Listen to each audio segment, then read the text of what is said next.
The alarm sounded across the bridge of the Valiant just after midnight. Commander Jake Morrison was already awake, reviewing supply reports in his quarters when the call came through. He reached the bridge in less than 2 minutes, finding his night shift crew already at their stations with worried expressions on their faces. Linda Hayes stood at the tactical console with her hands moving across the display. She looked up as Jake entered, and her face told him everything he needed to know before she spoke. Something had crossed into human space, something that should not be here at all. The distress signal was weak but clear enough. A small vessel, definitely not human design, was drifting near the edge of the forbidden zone. Its power systems were failing, and life support would not last more than a few hours according to the readings. Jake stared at the display and felt the weight of 300 years of history pressing down on his shoulders. No one crossed into human territory. The treaty was absolute, and both sides had honored it without exception since the end of the War of the Burning Stars. The Galactic Council maintained their side of the boundary, and humanity stayed within theirs. It was the one thing that had kept peace in this sector of space for longer than most species could remember. Danny Cruz arrived on the bridge, still pulling on his uniform jacket. The chief engineer took one look at the readings and whistled low under his breath. He moved to his station and started running diagnostics on the Valiant systems without being asked. Everyone knew what might be coming next. Jake made his decision in less than 30 seconds. He had been raised on stories of the war, of the battles that burned entire star systems and left scars across the galaxy that still had not healed. He knew what humans were capable of when pushed, but he also knew what humanity stood for, what they had chosen to be after the guns fell silent. The order to move toward the distress signal left his mouth before he could second-guess himself. Linda's hands hesitated over her console for just a moment before she acknowledged and began plotting their course. Danny checked the power systems one more time and gave a quiet nod. The Valiant turned and began moving toward the disabled ship. It took them 40 minutes to reach the vessel. It was small, barely larger than a shuttle, and clearly designed for exploration rather than combat. The hull was marked with symbols that Jake recognized from old council records as Krillian. The reactor was down to 10% and dropping fast. They brought the ship into the Valiant's cargo bay using tractor beams. The atmosphere was tense as the bay doors closed and air flooded back into the space. Jake ordered a full security team to be present, but told them to keep their weapons lowered.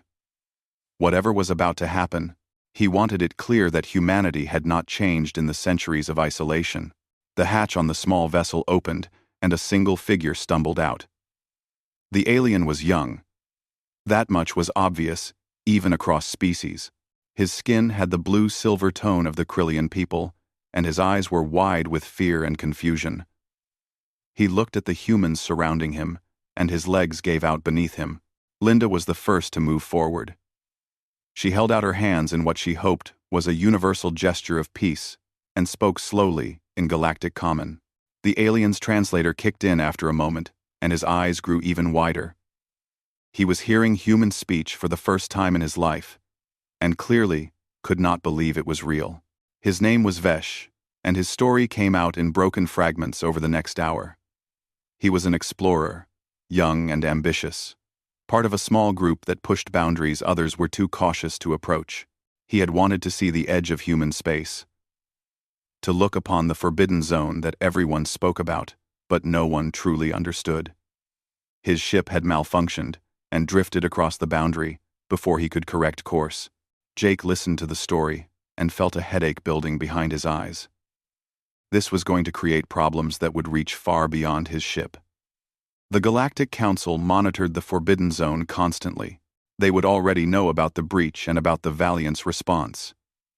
Every second that passed was another second closer to a crisis that could shatter 3 centuries of peace. He took Vesh to the medical bay where Dr. Sarah Mitchell checked him over and pronounced him healthy despite his ordeal. The young Krillian could not stop staring at everything around him.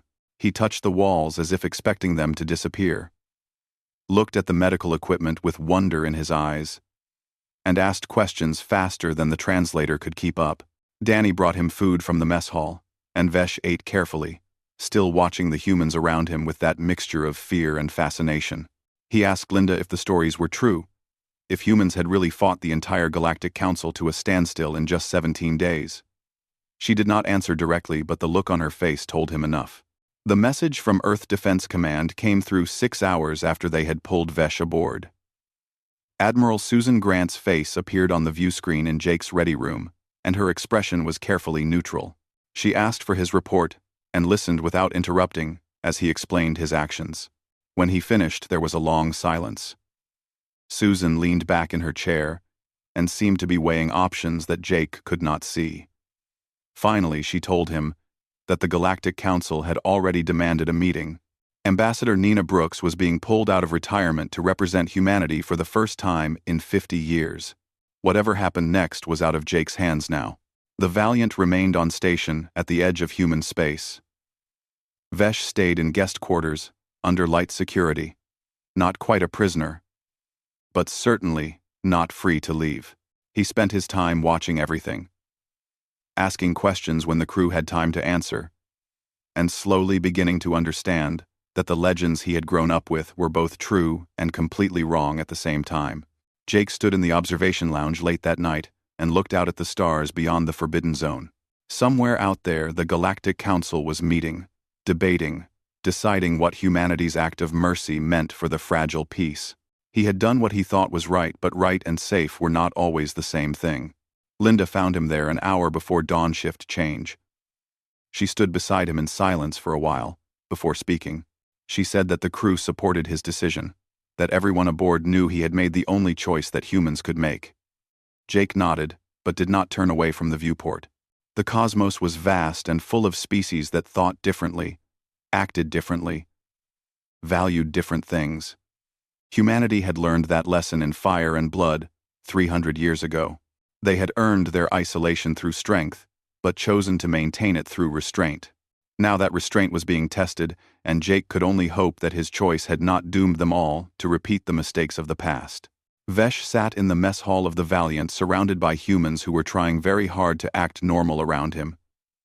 He picked at his food and watched them with eyes that could not quite hide his amazement. Every movement they made, every casual conversation, every laugh that echoed across the room, was proof that the myths he had grown up with were real. Danny Cruz sat down across from him with a tray of food and a datapad tucked under his arm. The engineer had taken it upon himself to help Vesh understand where he was and what it meant. He activated the datapad and brought up historical records that made the young Krillian lean forward with hungry interest. The first image showed Earth as it had been 300 years ago. A small blue world on the edge of explored space, newly discovered and seemingly insignificant. Danny explained that 4 powers had controlled the galaxy back then, and Earth had the misfortune of sitting right at the intersection of their territories. The Manthar Collective had been the largest, an alliance of species that valued order and efficiency above all else. The Zolofi Empire was militaristic and proud, always seeking to expand their influence. The Krillian unity had been focused on trade and profit, seeing every new world as a potential resource. The Vorath clans were ancient and powerful, ruling through tradition and overwhelming force. Vesh knew all this from his history lessons, but hearing it in the context of humanity's first contact made it different somehow. Danny scrolled through more images, showing the arrival of survey ships from all 4 powers. They had found a species that had barely reached their own moon, that had primitive weapons and no unified government. The 4 powers could not agree on who would claim Earth. Negotiations dragged on for months, while human leaders watched alien ships fill their skies and waited to learn their fate. Finally, the powers reached a compromise that they thought was generous. They would share Earth, dividing humanity into different zones of control and integrating them into galactic society as a labor class. Captain Helen Carter had been commanding Earth's first deep space exploration vessel when the ultimatum arrived. The Horizon was an experimental ship built in secret orbital facilities, while humanity had pretended to be less advanced than they were. Helen received the message from the Manthar fleet commander and made a choice that changed everything. Danny showed Vesh the recording of Helen's response. Her face was calm as she spoke directly to the 4 powers assembled around Earth. She thanked them for their offer and politely declined. Earth would maintain its independence, or there would be consequences that no one wanted to face. The Manthar commander had laughed. The recording showed his amusement clearly as he ordered his fleet to take up positions around Earth's major cities. He gave humanity one final chance to accept the generous terms they had been offered. Helen's response was a single word that became legend across human space. She said no. The Carter Protocol activated 30 seconds later. Every human ship, station, and hidden facility across dozens of star systems lit up simultaneously. Humanity had been exploring and expanding for decades, while carefully hiding their true capabilities. They had watched the four powers, studied their tactics, analyzed their technology, and prepared for exactly this moment. The War of the Burning Stars began with the Battle of Earth. Manthar ships found themselves facing weapons that should not have existed, and tactics that turned their numerical advantage into a deadly trap. Helen led the Horizon in a strike that crippled the flagship and sent the rest of the fleet scrambling to regroup. Vesh listened with his mouth slightly open as Danny described the 17 days that followed. Humanity had known they could not win a prolonged war against the combined might of four galactic powers. Their strategy was simple and brutal. Hit hard, hit fast, and make the cost of victory so high that peace became the only rational choice. The Zilophi Empire had sent their grand fleet to crush human resistance and restore order. They met Lieutenant Paul Henderson commanding the destroyer Defiant at the Cremora Nebula. Paul had used the nebula's interference to hide the true positions of his small task force and executed an ambush that destroyed or disabled 70% of the Zilophi ships before they could properly respond. The Krillian Unity had tried economic warfare, cutting off trade routes and isolating human space. They learned too late that humanity had been stockpiling resources and building infrastructure in secret for years. Human raiders struck deep into Unity territory, not to conquer but to prove that no supply line was safe. The Vorath clans had been the most dangerous opponent. Ancient and experienced, they adapted quickly to human tactics and pushed humanity to the edge of defeat. The Battle of Sigma Station was the turning point. Admiral Richard Cole had defended the critical facility for 6 days against overwhelming odds, buying time for reinforcements to arrive and turn the tide. By day 17, the four powers were exhausted and bleeding from 1,000 cuts. The Vorath clans were the first to request negotiations. They recognized that humanity could not be conquered without destroying them entirely, and the cost of that destruction was simply too high. The Galactic Council formed from the ashes of the war. New rules were established and new boundaries drawn. Humanity's terms were straightforward. They claimed sovereignty over the space they had already settled, a sphere roughly 200 light-years in diameter. In return, they agreed to remain within those boundaries and not expand further. The Forbidden Zone was created as a buffer. No ships would cross in either direction without explicit permission. Both sides would monitor the boundary, but neither would fortify it. The treaty included clauses about trade, diplomacy, and conflict resolution. Hidden deep in the legal text was one provision that few remembered, but all should have feared. Any act of aggression toward humanity by Council forces would void the agreement completely. Humanity would be released from all obligations to remain within their territory. They could expand, conquer, or simply defend themselves as they saw fit. The four powers had agreed to this clause, thinking it would never matter. Danny closed the datapad and looked at Vesh with an expression that was hard to read. He explained that humanity had spent 300 years building, growing, and preparing within their territory. They had kept the peace not because they were afraid, but because they chose peace over the alternative. Vesh asked the question that had been burning in his mind since he first came aboard. He wanted to know if humans regretted the war, if they wished they had accepted the original offer and joined the galaxy peacefully. Danny was quiet for a long moment before answering. He said that humanity regretted every death on both sides, regretted the destruction and the pain that the war had caused. But they did not regret fighting for their freedom. They did not regret proving that some things were worth any cost. The mess hall had gone quiet. Vesh looked around, and realized that other crew members had been listening. Their faces showed the weight of history, the burden of being the descendants of people who had stood against impossible odds and won. But they also showed pride and certainty that their ancestors had made the right choice. Linda Hayes walked over and sat down next to Danny. She had been running tactical simulations during the war discussions, and her tablet showed formation patterns that made Vesh's head hurt, trying to understand them. She told him something that made his blood run cold. The tactics humanity had used during the Burning Stars were 300 years old. Every ship, every weapon, every strategy that had brought 4 galactic powers to their knees was obsolete by current human standards. The legends Vesh had grown up with were based on humanity at their weakest. Vesh looked at the humans around him and finally understood why the Forbidden Zone existed. It was not a prison keeping humanity contained. It was a warning to the rest of the galaxy.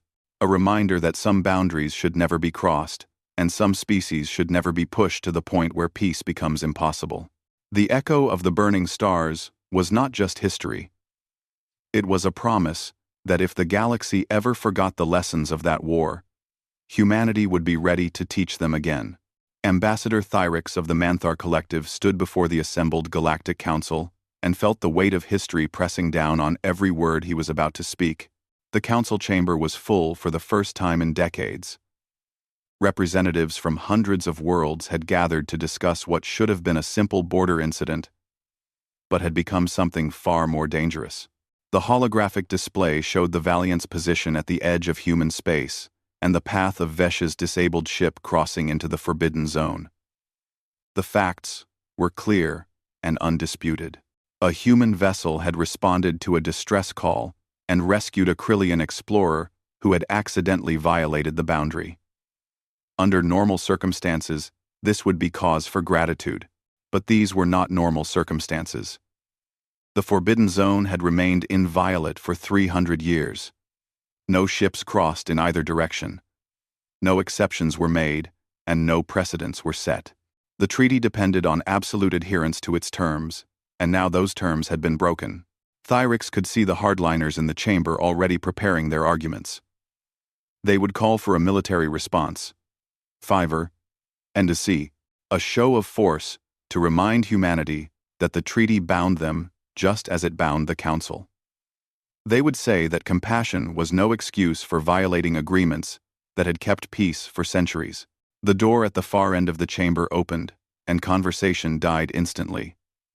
Captain Nina Brooks walked in, flanked by a single aide named Chris Palmer, who carried nothing but a small data core.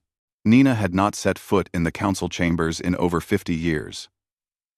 Her presence alone was a message that everyone understood immediately. She was old, but moved with the confidence of someone who had seen the worst the galaxy could offer and survived. Her uniform was simple, bearing no decorations or rank insignia that the council would recognize. But Thyrix knew exactly who she was and what she represented. Nina Brooks had been a lieutenant during the Burning Stars, had commanded a frigate at the Battle of Sigma Station, had watched friends die defending humanity's right to exist. Thyrix called the session to order and gave Nina the floor. She stood at the center of the chamber and looked around at the assembled species with eyes that missed nothing. When she spoke, her voice was calm and carried easily through the vast space. She thanked the council for allowing her to address them and acknowledged that the Valiant's actions had created a difficult situation.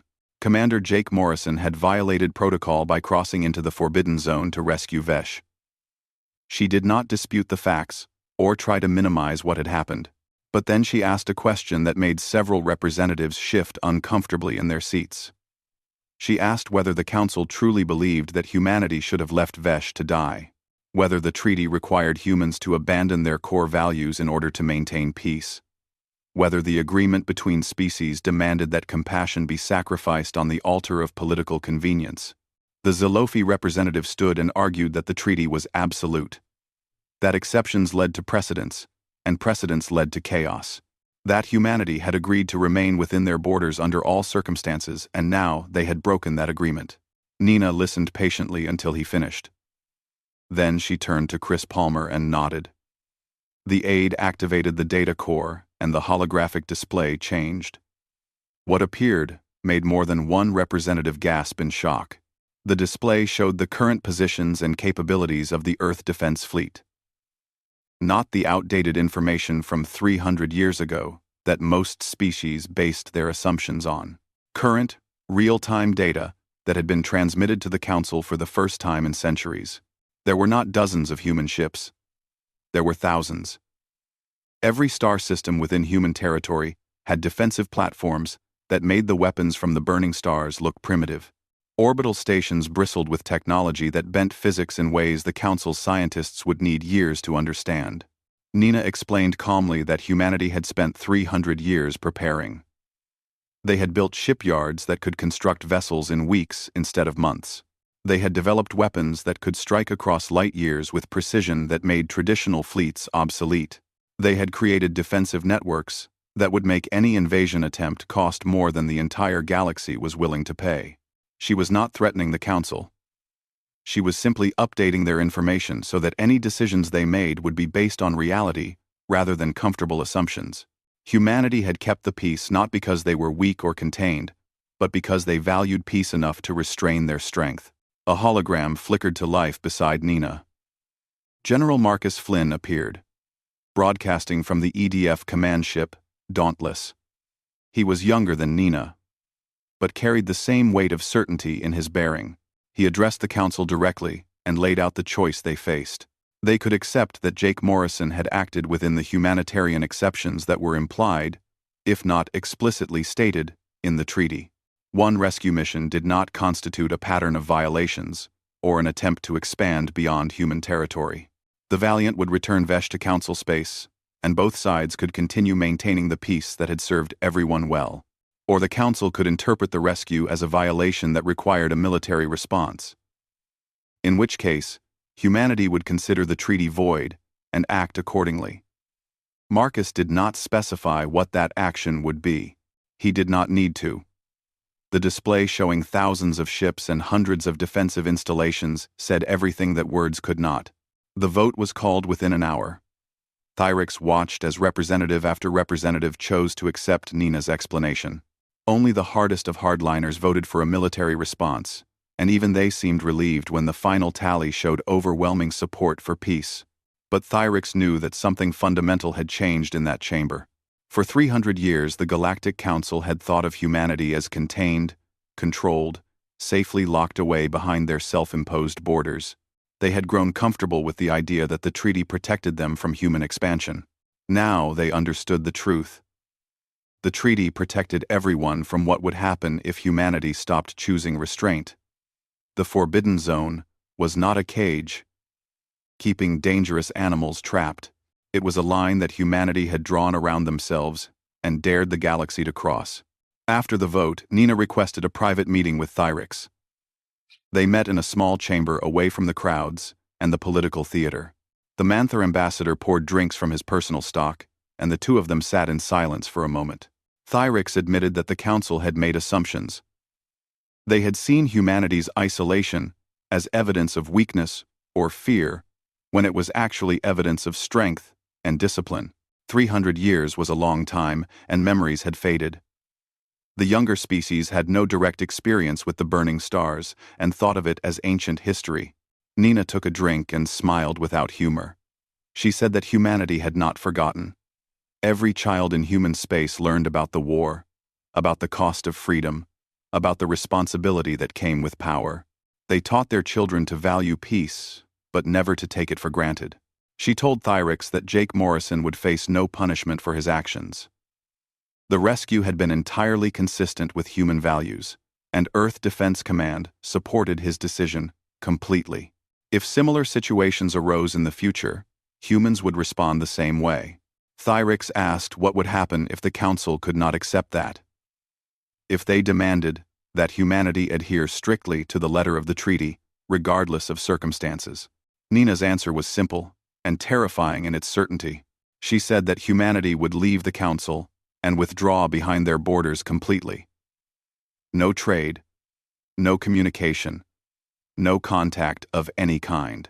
They would seal the Forbidden Zone absolutely, and the galaxy would be left to wonder what was happening on the other side. and if anyone tried to cross that boundary to find out, they would learn very quickly why it was forbidden in the first place. Thyrix understood. The treaty had always been balanced on the assumption that both sides wanted peace. Humanity had proven during the Burning Stars that they could fight. Now they were proving that they could choose not to fight, even when they had every advantage. But that choice was theirs to make, and theirs to revoke. The meeting ended with an understanding that would never be written down or formally acknowledged. The Council would remember what humanity was capable of, and why the Forbidden Zone existed. And humanity would continue to honor the spirit of the treaty even when the letter of it might allow for flexibility. As Nina left the chamber, she stopped and looked back at Thyrix. She said one more thing that the ambassador would remember for the rest of his life. She said that humanity wanted nothing more than to be left alone to grow and explore within their own space. But if the galaxy ever made the mistake of pushing them again, the echo of the burning stars would become a roar that no one could ignore. The news spread across the galaxy faster than anyone had anticipated. Vesh's rescue was not just a minor incident that would be forgotten in diplomatic archives. It became a story that people shared on 1,000 worlds, debated in public forums, and analyzed in ways that made both the Council and humanity uncomfortable. For the first time in 300 years, humans were not abstract legends or cautionary tales. They were real beings who had risked political crisis to save one life. The image of the Valiant pulling Vesh's crippled ship to safety played on news feeds across Council space. Young species who had never known the fear of the burning stars saw only an act of courage and compassion. Public opinion shifted in ways that terrified the political establishment. Before Vesh's rescue, most citizens of Council space had been content to ignore humanity and pretend the Forbidden Zone was just another empty region of space. Now they wanted to know more about these mysterious neighbors who valued a single alien life over diplomatic convenience. Aboard the Valiant, Jake Morrison dealt with the aftermath of his decision. He had expected a court-martial, or at minimum, a formal reprimand. Instead, Admiral Susan Grant arrived personally to debrief him. She came aboard with minimal ceremony and asked to speak with Jake privately in his ready room. Susan was direct in a way that Jake appreciated. She told him that his actions had followed a classified directive that most EDF commanders did not even know existed. The directive was simple and had been in place since the end of the Burning Stars. Humans should always act according to their values, regardless of political convenience or potential consequences. The treaty with the Council was important, but it was not more important than what humanity stood for. If maintaining peace required humans to become something they were not, then the peace was not worth maintaining. Susan made it clear that Earth Defense Command supported Jake completely and would back any similar decisions in the future.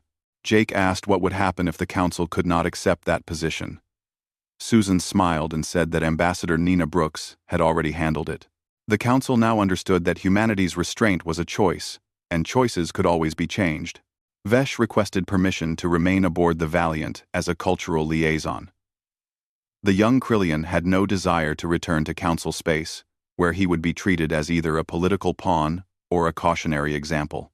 He wanted to learn more about humans, to understand the species that everyone feared but no one really knew. Danny Cruz took personal responsibility for Vesh's education.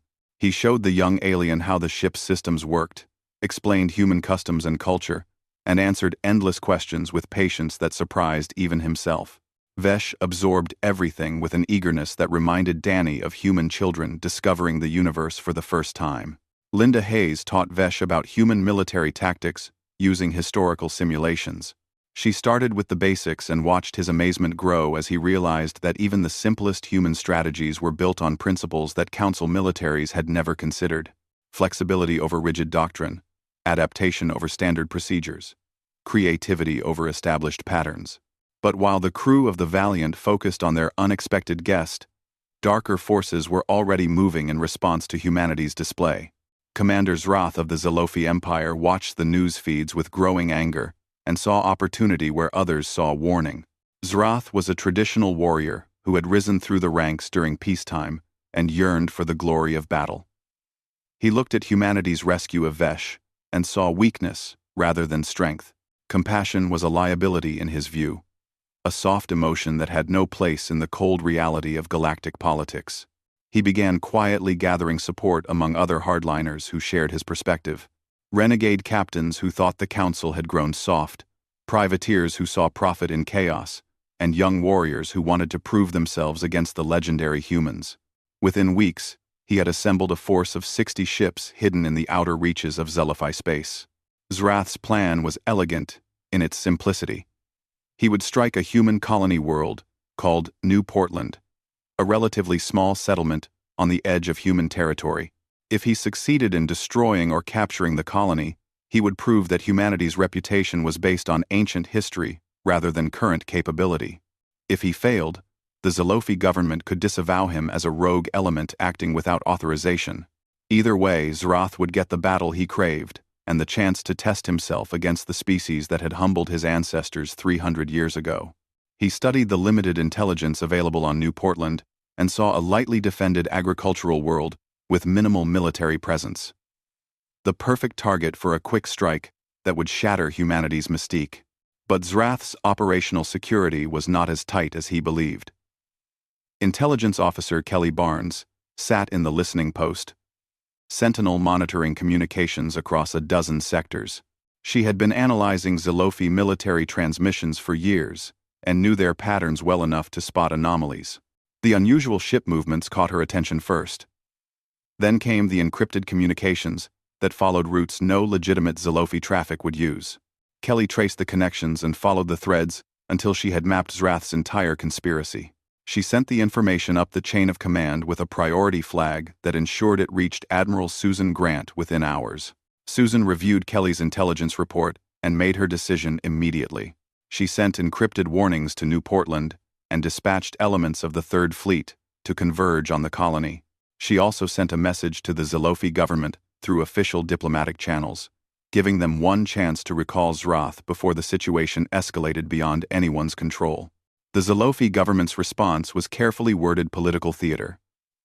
They claimed to know nothing about Zrath's activities, but promised to investigate.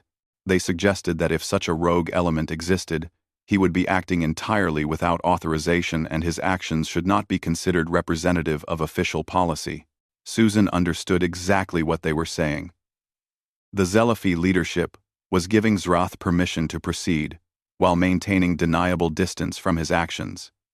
If he succeeded, they would quietly celebrate. If he failed, they would condemn him publicly and claim shock at his betrayal of council principles. On New Portland, Governor Peter Walsh received the warning from EDF Command and activated emergency protocols that had been prepared but never tested. The civilian population was evacuated to underground shelters that had been built during the colony's founding. Defensive systems that most colonists did not even know existed came online across the planet's orbital space. Lieutenant Gary Stone commanded the ground-based defensive batteries. He was young for his position but had trained obsessively for scenarios exactly like this. His team ran final checks on weapon systems that could reach into orbit and track targets moving at relativistic speeds. The Valiant received orders to proceed to New Portland at maximum speed. Jake stood on the bridge and felt history moving around him like a living thing. 300 years of peace were about to be tested by someone who had forgotten why that peace existed in the first place. Vesh sat in the observation lounge and watched the crew prepare for battle. He saw the calm efficiency, the quiet determination, and the absolute absence of fear. These humans were not eager for combat, but they were completely ready for it. They had spent their entire lives preparing for the possibility that peace would not last. Danny found Vesh there and sat down beside him. The young Krillian asked if humans were scared of what was coming. Danny considered the question carefully before answering. He said that fear was natural, but it did not control their actions. Humans had learned long ago that some things were worth fighting for, regardless of the cost. The fleets were moving into position across hundreds of light years. Zrath's forces preparing for what they thought would be an easy victory. Human ships converging on New Portland with cold purpose, and somewhere in the vast distances between stars, The echo of the burning stars was beginning to build toward a roar that would remind the galaxy why legends should never be tested. Zrath's fleet emerged from faster-than-light travel at the edge of New Portland's star system, with all the confidence of a predator approaching wounded prey. 60 warships arranged in standard Zalofi battle formations, spread across orbital approach vectors. The commander stood on his flagship's bridge and smiled at the displays, showing a quiet agricultural world that seemed completely unprepared for what was coming. The defensive satellites that lit up across New Portland's orbital space wiped the smile from his face in seconds. What should have been a lightly defended colony suddenly revealed weapons platforms that had no business existing on a farming settlement. Active scanners painted his ships from a dozen angles, and targeting solutions appeared faster than his tactical officers could track. On the surface, Lieutenant Gary Stone watched his displays with calm focus as the enemy fleet began their approach. The defensive grid he commanded had been built in secret over years, disguised as communications relays and weather monitoring stations. Now, it showed its true purpose as railgun batteries charged and missile silos opened to the sky. The civilian population was already safe in shelters that extended deep into New Portland's bedrock. The evacuations had been practiced so many times that they had become almost routine. Children who had drilled for this scenario their entire lives moved through the procedures with calm efficiency that would have amazed any observer. Zrath ordered his fleet to accelerate toward the planet. He still believed that numerical superiority would overcome whatever defenses the humans had prepared. 60 ships against one small colony was overwhelming force by any reasonable calculation. But reasonable calculations assumed that both sides were playing by the same rules. The Valiant dropped out of faster-than-light travel on the opposite side of the system from Zrath's approach vector. Jake Morrison stood on the bridge and immediately began coordinating with the colony defenders. He had detailed tactical data from Gary Stone's ground stations and real-time updates from the orbital platforms. Elements of the Third Fleet began arriving in staggered intervals over the next 30 minutes. Each ship took up positions that seemed random to Zrath's tactical analysis, but followed patterns that humans had refined over 3 centuries. They were not forming traditional defensive lines or protecting specific assets. They were creating a 3-dimensional web that would turn the entire battle space into a killing ground. Zrath's fleet entered weapons range and opened fire on the nearest orbital platforms. The opening salvo was impressive, coordinated fire from 20 ships converging on targets that should have been destroyed instantly. Instead, the platforms shifted position using thrusters that accelerated them faster than should have been possible for structures their size.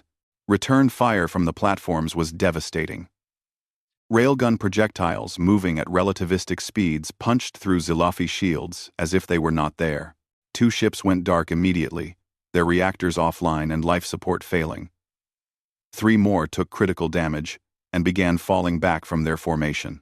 Gary Stone's ground batteries opened up next. Surface-to-orbit missiles rose through New Portland's atmosphere on pillars of fire and adjusted their trajectories mid-flight to track moving targets.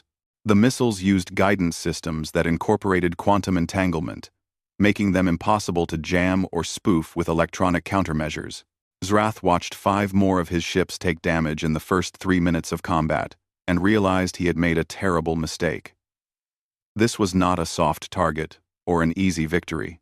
He had brought his fleet into a trap built by a species that had spent 300 years preparing for exactly this scenario. The Valiant and her sister ships began their attack run. Jake Morrison gave Linda Hayes control of weapons systems and watched as she executed maneuvers that seemed to defy physics. The Valiant's engines pushed the ship through vectors that should have torn her apart, but inertial dampeners compensated in real time. Human ships did not fight the way Council militaries expected. They did not form battle lines or engage in the stately dance of fleet combat that dominated galactic warfare. They moved like predators, striking from unexpected angles and disappearing before return fire could be coordinated. Captain Ryan Foster commanded the destroyer Relentless and saw Zrath's flagship trying to rally the scattered enemy formation. Ryan had studied the historical records of the burning stars obsessively and knew exactly what was needed here. He opened a communication channel directly to Zrath's ship. The Zalofi commander appeared on screen, and Ryan saw the dawning horror in his eyes. Ryan spoke calmly and offered Zrath one chance to surrender. He could order his remaining ships to power down weapons and prepare to be taken into custody. Or, he could continue fighting and learn why the burning stars had earned their name. Zrath refused with words that questioned human courage and threatened vengeance. Ryan closed the channel and turned to his tactical officer with a single word.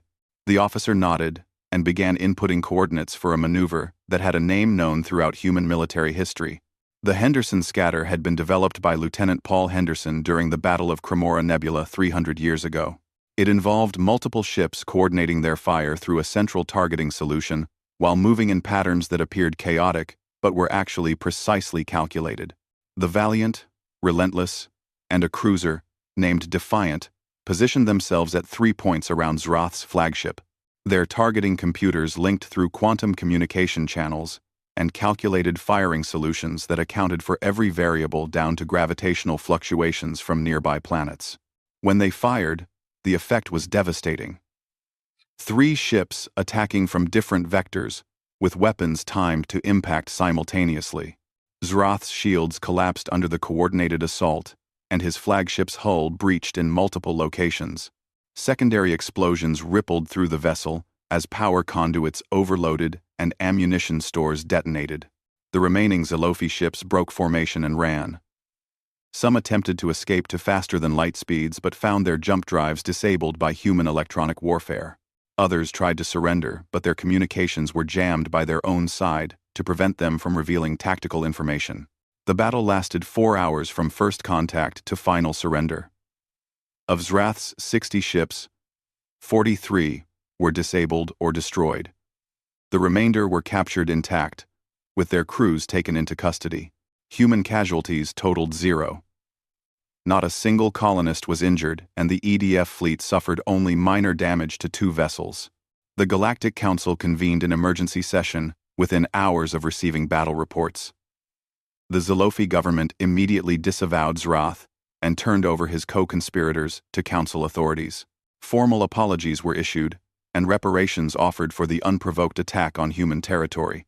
But everyone in the galaxy understood that something fundamental had shifted. The rescue of Vesh had reminded people that humans existed. The Battle of New Portland had reminded them why human territory was forbidden. Nina Brooks addressed the council one final time. She stood in the same chamber where she had presented the updated fleet data weeks earlier and spoke with quiet authority that carried weight beyond her words. She said that humanity had not wanted this battle. They had hoped that 3 centuries of peace would be enough for all species to recognize that cooperation served everyone better than conflict. But Zrath had made a choice, and humanity had responded in the only way that would prevent future attacks. The treaty between humanity and the Council would be revised to reflect new realities. Trade agreements would be established, and cultural exchanges permitted. The Forbidden Zone would remain, but its purpose would evolve from absolute isolation to managed interaction. Nina made it clear that humanity would not expand beyond their claimed territory. They had everything they needed within their borders, and no desire to repeat the mistakes of the old galactic powers. But they would also not tolerate aggression or attempts to test their resolve. Jake Morrison stood on the observation deck of the Valiant with Vesh beside him. The young Krillian had watched the entire battle and now understood things that most of his species would never comprehend. He asked Jake if humans ever wanted to expand beyond their borders, to claim more of the galaxy for themselves. Jake smiled and looked out at the stars. He explained that humanity had learned from Earth's history. Empire building led to suffering. Expansion led to conflict. Conquest led to destruction. Within their territory, humans had resources, room to grow, freedom to develop their civilization in ways that suited them. The Forbidden Zone was not a cage keeping them trapped. It was a choice they had made to limit themselves for the galaxy's sake. They had the power to expand, the capability to conquer, the technology to dominate. But they had something more valuable than power. They had wisdom earned through blood and fire. Vesh looked out at New Portland below them, at the colony already returning to normal, as civilians emerged from shelters and began resuming their lives. He asked what would happen now, whether the galaxy would finally leave humanity alone. Jake considered the question carefully before answering. He said that some would always test boundaries, that peace was never permanent, and vigilance was never optional. But the galaxy had been reminded today of a truth that should never have been forgotten. Humanity chose peace, but they would always be ready for war. The echo of the burning stars was not a threat or a promise of future violence. It was a reminder that some species had earned their rest through sacrifice, and some boundaries existed to protect everyone from the consequences of crossing them. A message was transmitted from New Portland to every world in the Galactic Council. It carried no threats and made no demands. It simply stated facts that every species needed to understand. The message said that humans were a people who valued life, who chose compassion over convenience, who would risk everything to save even one individual in need. They were also warriors who had proven 300 years ago that they could not be conquered, and had proven again today that they had not grown soft in the centuries of peace. Human territory was forbidden not because humans were dangerous prisoners who needed to be contained. It was forbidden because humanity had chosen to contain themselves, and that choice deserved respect. The cosmos had quaked at the echo of the burning stars, and would remember the lesson. Vesh returned to Council Space months later, as humanity's first cultural ambassador. He carried with him stories that would change how an entire generation viewed the mysterious species behind the Forbidden Zone.